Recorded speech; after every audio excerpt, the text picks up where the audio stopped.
আসসালামু আলাইকুম রহমতুল্লাহি ওয়া বারাকাতুহু।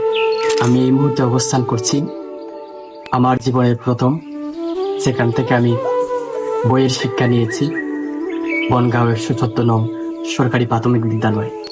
জ্ঞানের জন্য আসো, সেবার জন্য বেরিয়ে যাবো।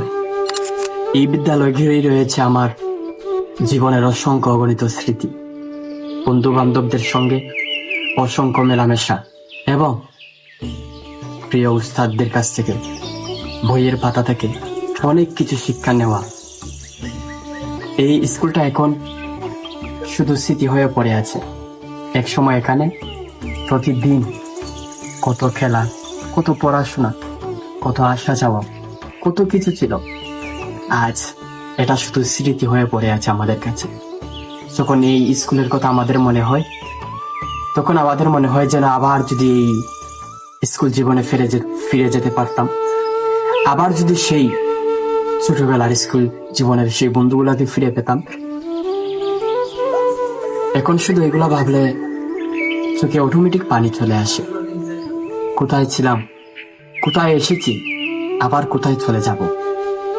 আমরা যদি লক্ষ্য করি, এখানে আপনারা দেখতেই পাচ্ছেন যে সিনারি দেওয়া আছে 1952 সালের ভাষা আন্দোলন, এবং এইদিকে শ্রেষ্ঠ বাঙালি 7 জন বীর শ্রেষ্ঠ দেশপ্রেমিক। এবং আসুন আপনারা আমার এই পুরনো স্কুল জীবন এবং জীবনের সবচেয়ে বেস্ট মুহূর্ত যে দিনগুলো ছিল, এই দিনগুলো যে জায়গায় কাটিয়েছি আপনাদেরকেও দেখানোর চেষ্টা করি। এবং আমার সোশ্যাল মিডিয়াতে আমার সাথে অনেকেই আমার এই এলাকার অ্যাক্টিভ আছেন, ফ্রেন্ডে আছেন। ইনশাল্লাহ ওনারাও দেখবেন, এবং অনেক অনেক দূর দূরান্ত আছে, ওনারাও দেখবেন ইনশাল্লাহ। তাহলে আসুন আমাদের সেই স্মৃতিগুলা আমরা আরেকটি বারের জন্য ঘুরে ফিরে দেখা যাক।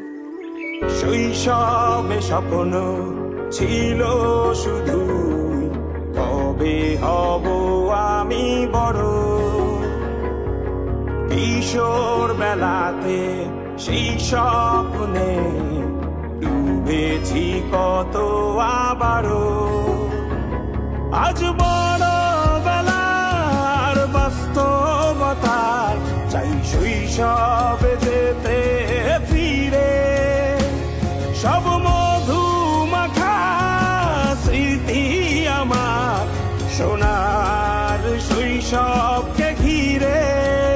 কোথায় আহারে আহারে আহারে শৈশব, কোথায় হারিয়ে গেল যে আহারে শৈশব। কোথায় আহারে আহারে আহারে শৈশব, কোথায় হারিয়ে